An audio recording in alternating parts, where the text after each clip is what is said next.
And for the final time ever, we welcome a new face to the James Bond hot seat in the chiselled shape of Daniel Craig. Will that bring a new wave of songs? Find out on today's That Song from That Movie.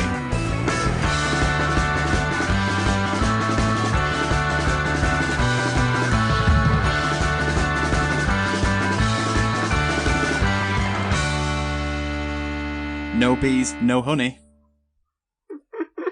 Okay, you're supposed to say back. No work, no money. You completely lost me. Thank you for joining That Song from That Movie, the journey through the very best and worst of movie songs. I am your half monk, half hitman host, Dietrich, and we're joined by a man who doesn't give a damn if his martinis are shaken or stirred, Alex. Yeah, that's right. I'll just drink it clean out of the bottle. What? Isn't actually like vermouth, sort of dry martini? Vermouth. That pronunciation of it. Vermouth. Vermouth. I'm a cultured swine. Yeah. And we're also joined by the only person who can explain what exactly a quantum of solace actually is, Ben. It's slightly smaller than I don't know. It's an organisation of baddies. Is it something to do with water? I feel like it's water related. That is technically, yeah. That's a harking back to the Bond of old. Just throwing darts at like random things. Stealing water from Bolivia. It's like the Family Guy sketch on South Park. Yeah, in South Park. The manatees. Exactly, yeah. What have we been watching this week? I watched Borat, the second Borat film. Is it any good? I've not watched it yet. Do you like the first Borat? I remember liking it the first time I watched it and then thinking that the humour didn't quite land the second time because it's like shock value. Yes, yeah. I don't think I'm always the best with shock humour. But it was entertaining in parts. And like I say, I think it only works the first time. I will not rush to watch it again. I've seen the clip of the Rudy Giuliani bit, and it's very uncomfortable. It's incredibly uncomfortable. Yeah. There's very little excuses that would fit the scenario of what he's doing. Well, apparently he's just taking shit into his trousers, Ben. That's what I've heard. But he's laying on the bed backwards while she is kind of around him, and he's already kind of rubbed her backside. They're in a private room. Surely he has training on these things to avoid these sort of catfishing. What I enjoyed is that he called the police, though, didn't he? Yeah. I don't know if this is brought up in the film, but he called the police and said that he'd been harassed by a man wearing a weird red gimp outfit or something like that. No, I mean, spoilers, but Borat does run in a bra and pants. I mean, the cojones on that man. Not Rudy Giuliani. We almost saw his cojones, though. Hi-oh! Let's leave it. What about you, Alex? Watched anything this week? Yes, we watched the film Zodiac, which I think we did mention maybe on this podcast at one point, but I've watched it. Yeah, we definitely did mention it before. But I very much enjoyed it. It was 2 hours and 40 minutes, but it just flew by. I thought it does not fly by. It's good, but it does not. That's a lie, and you know it. I think I'm still watching it now from the very first time. I thought it was good. Yeah, we actually rewatched it quite recently because my wife had never seen it, and I think we ended up watching it in 2 parts because she fell asleep twice. Well, we were worried that would happen, but this is why I was saying it flew by, because actually neither of us did fall asleep. I felt like I was gripped. No, I'm gripped for like the first 45, and then I'm slowly the hand goes numb from arthritis and loosens its grip upon me. Wow. What's that? You want to know what I've been watching this week, guys? Yes. Well, no. Obviously I've not watched any films this week because, I never watch films. What a guy. Instead, I have been excited because, finally, we've got to the culmination of the PUBG esports season, and it's the PUBG Continental Series Grand Finals started this week. So I've been watching 5-hour streams of PUBG non-stop. Wow. So good. Come on, any trolls in chat, you can do it. Listeners, if you just want to fast forward 18 minutes, that's probably roughly the part when Dietrich stops talking about PUBG and the Bond stuff starts. Do you feel like everybody who's listening will know what PUBG is, or do you feel like you have to explain it? In fact, maybe don't answer that question. I feel like we've explained it on a previous podcast as well. Oh, did we? I suppose before we crack on with the actual episode, we do have to talk about some news that happened at the time of recording. I think it was last week, and that is the death of Sean Connery. No. That came out of nowhere. Yeah. To be fair, I was surprised. I don't know why. I think maybe it's just because when you're watching films, you see someone very cemented in a time period. But I was shocked that he was 90. I don't know why. Yeah, Yeah. I feel like he's also looked old for a long time. Like, if you go back to Last Crusade and, like, The Untouchables, he's still very old, looks very old in those films. Well, yeah, when was Last Crusade? That was the 80s. Maybe late 80s, like around 1990, maybe? Yeah, and he's, like, playing Indiana Jones' dad. Yeah. Like, he looks pretty old. Yeah. But I think that's it. Like, you're surprised at first to hear that he's obviously passed, but then you do see the fact that he's 90, and it's like, yeah. So then it's not surprising, but it's obviously very sad. I think what didn't quite hit me until after he died and everyone was talking about his roles was, in my head, he's James Bond. That's his role. But it's been in so many iconic roles and across so many different films. Yeah. Oscar winner. Yeah. Was it The Untouchables? He won it for The Untouchables, yeah. One of my favourite films, The Longest Day. It's one of his first roles, and he actually almost doesn't look bald. That's how old it is. I think he was in Marnie as well, wasn't he? The Aboriginal film. One of your guys' favourite films, I'm sure, League of Extraordinary Gentlemen. Moving on. Yeah. Rest in peace, Sean Connery. So today's episode is a breakdown of all the James Bond songs of the 2000s, the new millennium. But before we do that, it's back to the 90s to find out what you guys, not you, Alex and Ben, you guys, the listeners, picked as the best song. So, in the semi-final, it was GoldenEye versus Tomorrow Never Dies. GoldenEye easily won that, which I don't think is a surprise to anybody. Nope, not at all. Literally nobody. So the final, The World Is Not Enough only got to the final via a bye because we split the episode in half. So it was GoldenEye versus The World Is Not Enough, and again, unsurprisingly, GoldenEye won 63% of the vote to The World Is Not Enough's 37%. I'm surprised it was that close. I don't know. I mean, personally, World Is Not Enough was the better song, and I voted for it. So I think I'm happy that it got a respectable amount and a respectable margin there, because it could have gone like 90 to 10% or something. So good, fair play to Garbage. Fair play. Right, so we'll do this in the order we've always done this. So first up is Alex with Die Another Day. That is true. To Die Another Day, released in 2002, it was the 20th Bond film produced by you, and it was Pierce Brosnan's fourth and final film, as well as the last to star John Cleese as Q and Samantha Bond as Moneypenny. So, it was directed by Lee Tamahori, and it was the only one that he directed. Are you guys aware of this director's work, other than this film? Nope. Never heard of him. I'm going to name a couple of films for you. Triple X 2. Great. That tracks. Yeah, exactly. And the Nicolas Cage film Next, which I think, again, maybe has been mentioned before. That's where you can see, like, 5 minutes into the future. That's a Raven. The action film. The action movie starring Nicolas Cage. Yeah, that's a Nicolas Cage. It's funny, actually, that he directed Triple X 2, because people were saying that one of the reviews I read said that Die Another Day was trying to imitate Triple X 1. What world exists that is that way around? It was like trying to hit like the hard action style of Triple X. Yeah. Oh god. So I mean, I've written here what of plot, because I think in terms of this film there is none. Well, not sure that there is. That it does. There is a film and it does play out from beginning to end, but everything that happens in between is just utter chaotic nonsense. And what's interesting about this film, I know obviously we're going to talk about the song in a second, but when this film came out, it actually received quite good reviews. It's mad. Dee's favourite critic, Roger Ebert, gave it 3 out of 4. 3 out of 4? 3 out of 4. And this one you'll enjoy. So A.O. Scott further enhanced the New York Times off-the-mark relationship with Bond, proclaiming that it was the best Bond film since The Spy Who Loved Me. Well... Okay. There's another review that said it was Pierce Brosnan's best film. I think these are all very, very far off base. It's like that they're not seeing the film. I think we can certainly say that the contemporary view is that this is possibly the worst James Bond film of all time. Yep. Are you guys kind of on board with that? Aged like full fat milk. I don't think it's got worse. It was already at the bottom. Yeah, it was already bad.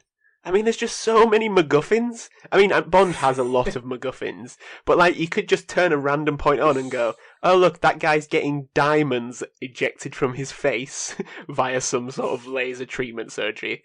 He's also becoming some sort of, middle-class white guy through some sort of weird technology. And then the car's being attacked by the sun. And let's not forget the ice palace that melts. Oh, yeah, of course. Yeah. There's never going to be a problem with that. No. I mean, as soon as you see it, it's like, well, we know what's happening there. Yep. I'd like to say it's like Chekhov's gun, but I think it's a little bit more obvious than that. As well, the invisible car was the other thing. Oh, it was this one with the invisible car, wasn't it? Because it's that they're trying to shoot with the little sun laser. You do get to see a lot of exotic locales in this film, though. There's there is, yeah. So, you do certainly span the globe. But my God, utterly ridiculous as well. So another utterly ridiculous addition to this film is the song, which is Die Another Day by Madonna. Before we go into a bit of the background of the song, do you guys want to give your initial opinions, Ben? I mean, it was one I always remembered, or at least parts, as seems to be the theme of any of these Bond songs.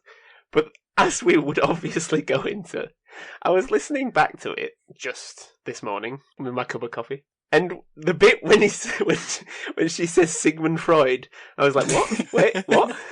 And I had to rewind it. What did she? Is that? I must be mishearing that. Quickly went onto her lyric websites. No, she actually does say Sigmund Freud. Analyze this. Analyze this. Analyze this. It's terrible. I think the song's catchy in parts, but listening to that just really sort of like, what are you buffing, Madonna? In fact, I just think to accentuate the line towards the end where she says, I need to lay down, is a good sort of description of what you feel like having to do after this. D, got any nicer things to say? To answer your question, Alex, the only compliment I can pay this song is actually something that tracks for all three of these songs we're talking about. The opening, 2 or 3 notes is actually pretty cool. Yes. And then Madonna starts singing, and you sort of hear really terrible sort of early noughties dance beat in the background, and it just falls apart, and it's awful. You'll always have that first couple of seconds of the song, right? We can always come back to that and pretend it was a decent song. As Bond's head's been dunked into the water, and you think, oh, this is going to be really cool, and then it all falls apart very, very quickly. Mm-hmm. Yeah, not just the song, the film, everything about it. It falls apart from that point on. I love that you can read the lyric, which is just, I guess I'll die another day. Shrug of shoulders. Will I guess. I mean, they're trying, but, Oh. But we also have the thoughts from a James Bond fan podcast, friend of the show, Roger Moore's Cubbyhole. I'll play that for you now. This is Alan Partridge from Roger Moore's Cubbyhole. No other James Bond podcast does it better. What to say about Madonna's Die Another Day? In the film, it's heard while Bond's being tortured by a kinky Korean scorpions. She might as well have just played him the song on a loop to torture him, like the Americans did at Guantanamo Bay with Barney the Dinosaur, actually. Anyway, the song's rubbish. Nowhere near as good as The Living Daylights by Aha! I mean, just. I mean, that impression is on point. That is incredible. As someone who now lives in Norfolk, that is brilliant. And you can't argue with that sentiment. The Living Daylights by Aha is there. It does make you think, though, can Bond hear this song whilst he's being tortured? Yeah, because it's interesting, that, isn't it? Because it kind of, the credits flow, it's a bit of an odd one, really. That doesn't happen in many of the films, that the credits sort of continue on the story a bit, don't they? Because obviously he continues to be getting tortured whilst the song is playing, so maybe it's all part of it. Whilst the sexy scorpion ladies dance for some reason. For some reason. I mean, Madonna is actually canon in the film, isn't she? She does have a cameo in the film, yeah. Should we talk about that first? I probably should say thanks to Roger Moore's Cubbyhole for that. Yes. They're on Twitter at Moore, as in M-O-O-R-E, Cubby. So check them out. Yeah. Continue. Well, before we talk about the actual song and stuff, should we talk about Madonna's cameo in this film? Yeah, go. It's totally bizarre. Did you guys watch it back? I mean, it's only a couple of minutes. I didn't watch it back, no. For some reason, it always reminds me of the butler in Tomb Raider for some reason. I think it's because I think of the house. Did they start fencing? They're having fencing. Yeah. It's fencing, but it's in this sort of weird manor house. And her and Pierce Brosnan have this really weird, awkward, flirty dance going on, and it's just really uncomfortable. And he says something about keeping his tip up, which is just the worst innuendo you've ever heard. This is of a time as well. When we think of the modern Daniel Craig Bond, who is trying to make him a bit more vulnerable, and he's got flaws. It's that thing. Well, of course he can fence. Of course, it's this Bond era where he literally can. Of course, he can fly a jetpack. It's all this. Basically, he can do everything. Yeah, because the guy, the main bad guy, who obviously was former North Korean dictator, is now sort of upper class British man who doesn't sleep. Who doesn't sleep. Is training for the Olympics. And yet James Bond, like, you know, has perfectly matches him in fencing. It's like, oh yeah, should we bet £1,000 on first touch? And he's like, sure, why not? It's just such nonsense. But I think it is notable in the fact that I think this is the first actual on-screen cameo by one of the singers in the film, and possibly only. Yeah, probably. In the actual film? Yeah, in the actual film, yeah. So notable for that. I mean, maybe it's it's more infamous than it is famous. Maybe they should have avoided it at all costs. But anyway, let's talk about the song a bit and how it came about. So MGM wanted a high-profile artist after The World Is Not Enough failed to gain commercial success in the USA. It was quite successful everywhere else except the US. So Madonna was their first choice after a year before, she'd had success with Beautiful Stranger for Austin Powers 2, which is a tune. Yes. Maybe we should cover it at some point if we do an Austin Powers special in the wake of the Bond ones. So yeah, the success of that, because I think that charted in like the top 20 in the US, and it won a Grammy as well. D, I know you'll appreciate that Grammy reference. Thank you. That is essentially how she came to be involved in it. Literally, they were like, we want Madonna, because she's done a successful song before for a film. But the contract cost MGM around $1 million. Wow. And that was for the song and also the acting performance, if you could call it as such. So Madonna said, everyone wants to do a James Bond song, and I normally like to not do what anybody else does. But then I thought James Bond needs to get techno. The sort of fever sweats you wake up at 3 a.m. I just love the idea. She's like, well, I won't do a James Bond song because everybody wants to do those, and I'm not like everybody else. Although, if I did do a James Bond song, I'd do a techno version. Oh, like, maybe I'll do a techno version. It's just like utter nonsense, isn't it? Yeah. Like... I'd argue Madonna doesn't need to do techno. Madonna is very much a follower when it comes to pop music. She does what everyone else is doing. She constantly reinvents herself to be whatever is currently popular. Which must have been techno, apparently. When did Cher's Believe come out? Before this, I think, wasn't it? Like, there you go, that's what influenced this. There was some really noticeable reviews about this song, which I like. There was a lot of obviously harsh criticism, but there's some of the wording is quite good. So, a stoic response to a world gone mad. So you can say what you want about that. Slice and dice hit of electro clash. That sounds like an Alan Partridge review. Frustratingly, and this sounds more like a Alan Partridge review. Actually. Frustratingly anticlimactic, the oral equivalent of edging. And then there was just things like dumb, melodically uninteresting, hook deficient. Hook deficient. Wow. That's a really good little snappy description. Yeah, really hits the nail on the head. One of my actual favorite things about this song, because not the actual song because the song is terrible, but it's the music video. Did you guys watch the music video to this song, or do you remember it from the time? I don't. I just watched the graphic video. I didn't watch it recently, but if my memory serves, isn't she like being strapped down or something like that? Yeah. So it doesn't feature any clips from the film. It's her in a sort of interrogation room with possibly also North Korean. I imagine that's what she's going for, sort of soldiers. So she's been like tortured, but then it keeps like slicing into a scene where she's fencing with herself, which of course is a reference to the film in a way. So it's like her dressed in white versus her dressed in black, fencing in a room full of James Bond memorabilia. You know for certain that Madonna thinks that's the backstory to her character on screen.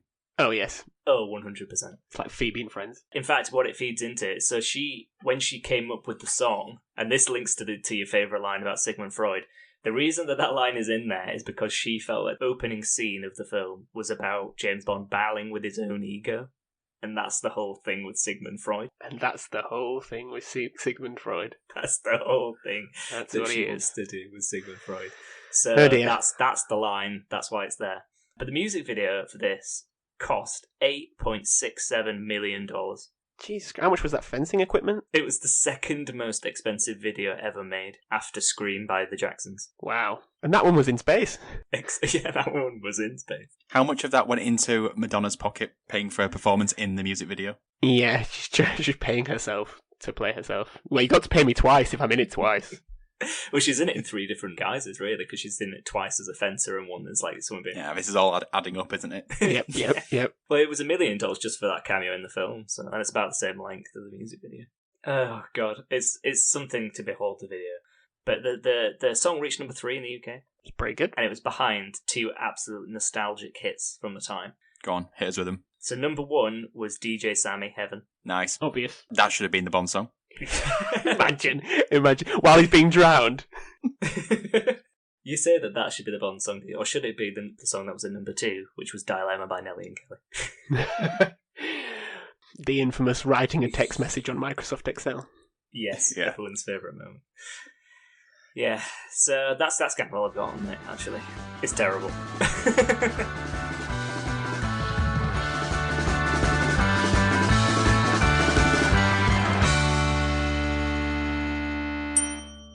Okay, so now it's on to the next James Bond movie, Casino Royale. So it's the 21st Eon production James Bond movie, and it was released in November 2006. I'll do a plot synopsis before we get onto the juicy stuff. So, after receiving a license to kill, James Bond learns that the mysterious Le Chiffre, played by Mads Mikkelsen, is financing terrorist organisations. Le Chiffre plans to raise money in a high-stakes poker game. James Bond is going to raise him. Very good. Nice touch. Thank you. Nice touch. This is a bit where I'd normally ask you guys what you think of the film, but I feel like if I ask you that now, you're just going to talk about your opinion of Daniel Craig. So I feel like I need to first talk about how we ended up with Daniel Craig as James Bond. Okay. So I finally get to be the guy who introduces a new James Bond actor to the podcast. So welcome Daniel Craig. Holds for mild applause. So Pierce Brosnan was done with the James Bond franchise, so the process of finding a new Bond began in February 2004. Daniel Craig was the first person approached, but turned the role down, stating that the franchise had become too fantastical and over the top with Die Another Day. He's not wrong. He's not wrong. A year passes, and the producer, Michael G. Wilson, claims that he has spoken or considered over 200 different names to be Brosnan's replacement. I've got a handful of them now, so there's Sam Worthington, as in from Avatar. Not for me. No, definitely not. I mean, he's only good for Avatar and nothing else. I mean, you don't really need to be good for Avatar because you're not in it. Really, That's most the of point, yeah. That was the point I was making, Ben. I made it even clearer. And also Scottish actor Doug Ray Scott. Desperate Housewives fans in applaud. Well, I don't actually know who that is. You would recognise him if you saw him. He's that kind of actor. Right. But the three main contenders they went with were Carl Urban. Wait, is he the one who's married to Nicole Kidman? Keith Urban. That's Keith Urban. Keith Urban. Carl Urban is Judge Dredd. He was in the Star Trek as Bones. Lord of the Rings. Yeah. He was in Thor Ragnarok. He's in The Boys. So the reason why he couldn't do it was because filming commitments elsewhere meant he missed the final audition. Then there was, I'm going to pronounce this wrong, Goran Visnic. Ah, yes. If you're a fan of ER, will know that he was Luca on ER for 10 years. So quite well known to TV audiences, I suppose. At first I thought you were saying Goran Ivanisevic. It's like it's getting weirder. Wimbledon Pro. He was rejected because the producers were worried that he couldn't do a British accent consistently. They're pulling too many aces in the poker table. And finally, only rejected because they were worried he was too young at 22 years old, Henry Cavill. Which is interesting because he's always rumoured to be replacing Daniel Craig. He's too big. I don't know if it was when he was 22 years old, though. I don't know. He's always been bigger than me. And that's the scale I go for. Gone through these names, and they still don't have anybody. They're a year into the process, and they can't live with their failure. And where does that bring them? Back to Craig. I think it's back to Brosnan. It was a Thanos reference. Come on, guys. So, yes. Lost on me, I'm afraid. Anyway, so this time they approached Daniel Craig again, but they've got a script for a new edgier, grittier, darker, Batman Beginsier Casino Royale. I hope that was their pitch. Daniel Craig loves it, and the rest is history. So the question is, do you like Daniel Craig as Bond? Yes. Also, yes. Okay, do you want to expand on that, or are we just going with yes? Because I also think he's a good Bond. It's good that they've gone in this way. I just think it works in much more of a modern take on Bond. It still can have a bit of the sort of schmaltz and, one-liners and jokes, but still it is quite serious and grounded as much as Bond can be. Yeah. And I think the worst of the Daniel Craig era is when they've lost that. You do need to develop Bond a bit more. We can't just keep settling for the same old. Yeah, I agree. It helps that the films, like Ben said, went in a new direction, like a much more grounded, gritty direction. And I think that definitely helps Daniel Craig stand out as Bond, to distinguish himself from the others. But I do think as well he has that sort of hardened edge that maybe the rest of them didn't have. Like, you never felt like Pierce Brosnan had an edge. Or True. like he would like, literally brawl with someone like in a bathroom, like happens at the beginning of Casino Royale. I think it's just that opening scene of the film just redefines the film collection. So It does, yeah. we'll obviously go into one of his next films and the later ones in the next Bond episode, but I think it does kind of go downhill from this point. I think this one is his best one, but I mean, that did happen with Brosnan as well. Like, his best one was the first one. And I think they really got it right with Casino Royale in almost every way. Yeah. Definitely. I think so too. It's out of all the Bonds, it's probably the only one where if I see it's on, I'll just watch it because I just enjoy it that much. Definitely. It's amazing how they make poker so enticing. Yeah. True. So at the point of announcement, Daniel Craig, the selection of Daniel Craig was bemoaned as a terrible choice by the newspapers and the media generally, essentially because he didn't fit that usual tall, dark and handsome mould. But as you said before, we clearly all feel that like this made him seem more of an actual person and more of an actual someone that could actually kill someone. It's always the problem I had with Brosnan is I felt like he looked too smart and too cool, and I never really bought him as a killer. Maybe as a spy, but not as a killer. Yeah, I think that definitely sums it up. Yeah, you kind of see him as a spy, like someone who would like work in the shadows and also work in these sort of like sophisticated parties they always seem to end up at and stuff, and in these circles. But you couldn't see him like getting down in the dirt. Oh no. Like, all they ever had Exactly. to do was like realign their cufflinks. That's about basically after they do after a fight. That's about Yeah. it. Sort of straighten the tie and then onwards. So an anti-Daniel Craig site called DanielCraigIsNotBond.com was created to put pressure on MGM to drop Craig from the film. They were not successful. Obviously, when I read this, first thing I did, went on the website to see if it was still going. So the site does still exist, claiming that the media suspiciously stopped questioning Daniel Craig after Casino Royale. Yeah, because it was good. In what way is that suspicious? They saw the film, it was like, oh, this is a fantastic film, and he's a great choice for Bond. I guess we're wrong. That's it. That's it. But no, the site's still going. Still going. Well, they're going to finally get their way soon, aren't they? In a way. I can't imagine that whoever they pick, unless they go back to somebody like Brosnan, I don't think the site's going to be happy. Yeah, I can't see them going back in the same mould as the older ones, can you? After where they've taken it now, it just wouldn't make sense. Who is the favourite? Is it Tom Hardy to replace Daniel Craig? Mm-hmm. I know we'll talk about this in a future episode, assuming that No Time to Die ever comes out. Yeah, I think he's definitely been up there for ages. For hasn't ages, he? yeah. Same with, what's his name? Is it Tom Hiddleston? Yeah, I don't see him doing it. I feel he is definitely back in the wrong direction. Like, he plays sort of similar role in the Night Manager TV series, if you watch that. But My vote is for Henry Golding. That would be a fantastic choice. I want it to be David Ajala, or Ajala. I don't know exactly how it's I don't pronounced. know him. Well, he's in Star Trek Discovery, and he basically is just playing Bond, and it's so convincing. It feels like it's his audition. Yep. Well, I think that's all these people we've mentioned probably have had that sort of similarity in something, like Alex said with the Night Manager and Tom Hiddleston. There's some sort of suave character they've portrayed where it's easy to make a comparison. And this happened with Daniel Craig in Layer Cake. yeah, Yes. that's true. Yeah. Great fun. But I mean, there was a lot of rumours, weren't there, over the last few years about Idris Elba? But I don't know whether maybe Yeah, it's I think gone he's too far old He's too old now. Too old now. He could do one film, and then by the second film, they'd have to do the Daniel Craig problem where they're going, 2 films ago, you just got your license, and now you're too old for service. You're getting too old. Should we move on to the song? Yep. Or have we got anything else to say about Casino Royale, the film? The fantastic film it is. No, it's just great. So, You Know My Name was released the same month as Casino Royale and was performed by the late great American rock singer Chris Cornell.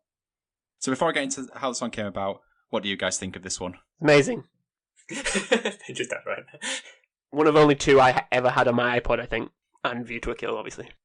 It's just, yeah, like I say, I think it fitted with our musical taste of the time, because I Yeah. have seen some, people who say it is not a good Bond song. And so it's hard to separate my music tastes when I was, 14 and 18, because, yeah, this was just right up my street. Yep. I'm exactly the same, yeah. What about you, Alex? Yeah, same. I mean, I think we actually we saw Chris Cornell perform this live, didn't we, at one point? Did we? I think I was the same as what you said, Bennett. When I've been looking at lists and stuff, it always ranks quite low, this one, which really surprises me because as a song, it's probably one of the best ones going, in my opinion. But that could be down to music taste. I guess the question becomes whether it's a Bond theme, but I think it has enough of those flourishes in there to make it a Bond theme. I mean, it's certainly more rockier than some of the others, but I think that's just reflective of the time. Like the ones in the 80s are reflective of the 80s, I think. So it's clear that all 3 of us love this song. It might have ruined the best and worst segment in the next episode, but let's find out what the spy movie specialist over at Spy Hards podcast, thought of this one.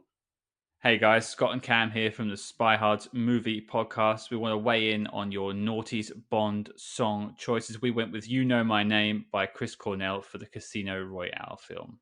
Yeah, a song I remember, it really grated on me initially. It felt too contemporary for this return to a more classic Connery-like Bond, but I gotta say, it's really grown on me over the years a lot. Yeah, trying to give the character a new harder edge, using Chris Cornell's vocals and that guitar line just feels like it's trying to revitalize the character and give it something fresh to the viewers. And when you look at its placement, between Die Another Day and Another Way to Die, I mean, how can you not think this is the greatest song in the history of all songs? There you go. Thanks, guys. And thank you, guys. I mean, they basically just echoed what we said there, right? Yeah, but it's a really good point on the sort of the gritty, edgier Bond and that, because Chris Cornell's voice is just... It's so effortless, but seems so painful and harsh at the same time. Yeah, it almost tells a story in itself. No one ever sounds or will sound like Chris Cornell. And yeah, it really works and fits with that Bond. I love that point at the end. Sandwiched in between the other two. Yeah. How can you not think it's just flat out the best song ever, not even James Bond related, just if you have to compare it to those two. Our thanks to Spy Hards. They're at Spy Hards on Twitter. They did well to get that handle. Chris Cornell was handpicked for this movie by, well, it said Sony, but also when I clicked on the link, changed to MGM. So I think it was that sort of weird time when Sony and MGM and Columbia were all sort of becoming the same thing, essentially. In an interview, Cornell said that he was shocked to be asked because he assumed it was going to be somebody British. I mean, that doesn't make any sense because half the time it's not somebody British. Especially the last 6 songs or something have all been American. It's probably one of those assumptions and probably shows that he's probably not a Bond fan. Well, he goes on to say that he's a fan of the Connery films but hasn't really liked them since. As in, he hasn't liked the Connery films since. Yeah, sure, let's go with that. So Cornell was eventually agreed following Daniel Craig's appointment because he felt that it was going to have a different vibe and he was invited on set to get a feel for the film. What was interesting that they picked him way before the film had even finished production. After being on set for the day, Chris Cornell and the movie composer, David Arnold, if my memory serves, I've not written it down here because that would have been helpful. They began working on the song separately and then eventually meeting to combine their ideas, which they said went very well, which is a far cry from the drunken debauchery days of John Barry and Duran Duran. Now, that was true rock and roll, though. However, because it took so long for Chris Cornell to be announced publicly, a couple of other names were thrown into the hat by themselves, not by anyone behind the scenes. Tina Turner claimed that she was going to come back and do the song for Casino Royale. I'm glad she didn't. You know what you're getting. But I think with GoldenEye, obviously that was kind of a harkening back to the sort of 60s, possibly even early 70s Bond songs. So I think it would have been a bit of a step backwards, maybe. Although, like the guy said from the Spy Hard podcast, in some ways Craig is more in the Connery mold, isn't he? It is sort of a rebirth of that, but not in every way.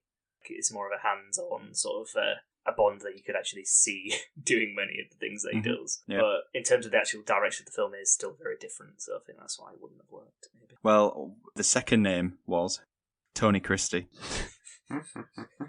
He put himself in the ring. He claimed that he was going to write the song for Casino Royale. And it was called Is This the Way to the Casino Royale?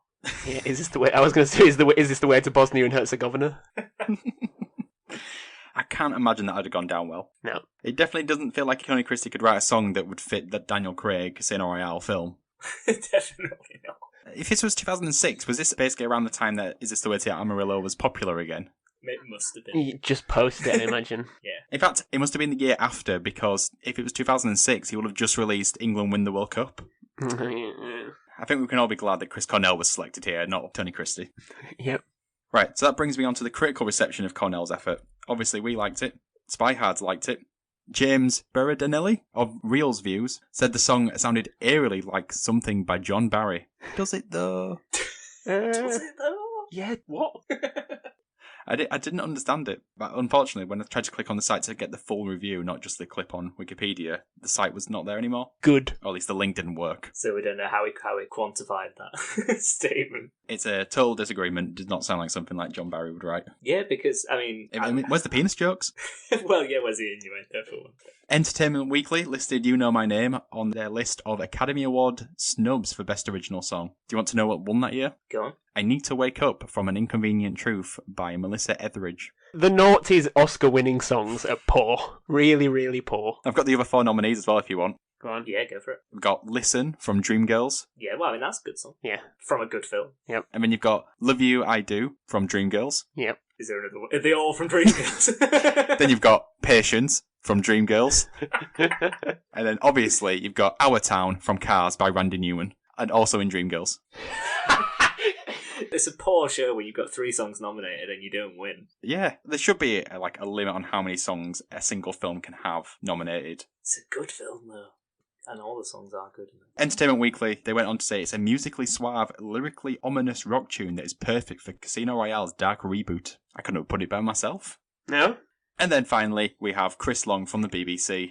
Let me just put my drink down for this one. Oh, God.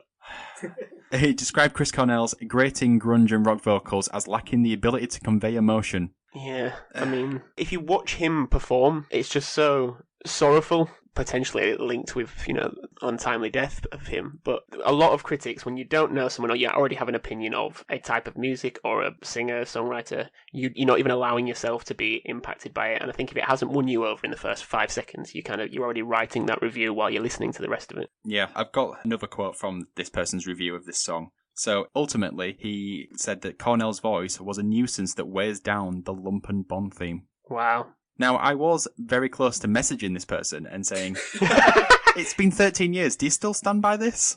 I decided against it in the end. You should have asked him to listen to it in between Die Another Day and Another Way to Die.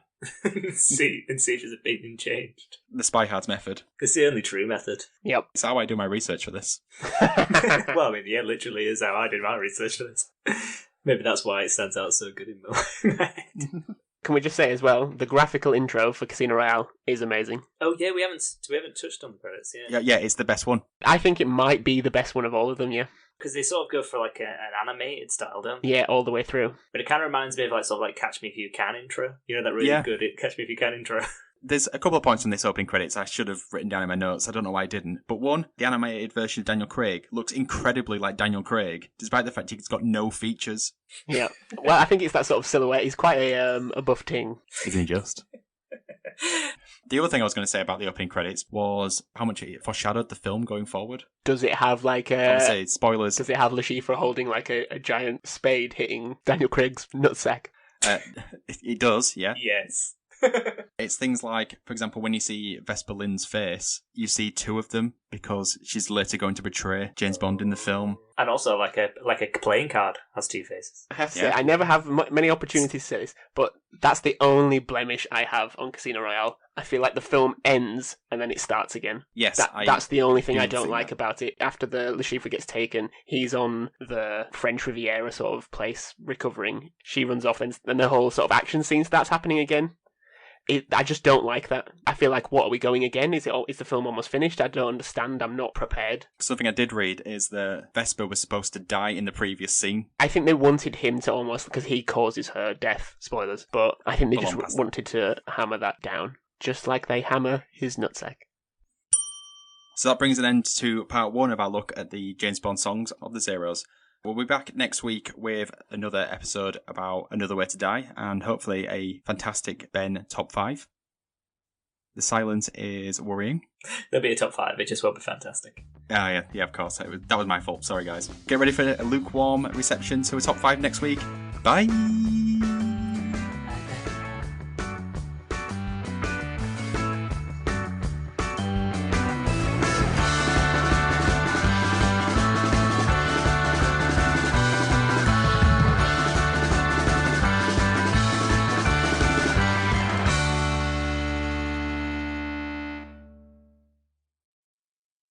In your mind right now, Ben, are you just visualising when it comes out of the sea? I'm looking out of the window, Sure. Alex, doing that exact thing right now. The image of Jinx from Die Another Day is trying to force its way in, but it's just Daniel's just busting her out of the way. I am Pierce looking through those binoculars. You've got Daniel Craig in his small pants with like Honey Rider and Jinx either side, and you're just pushing them away. No, he is. He's coming to me.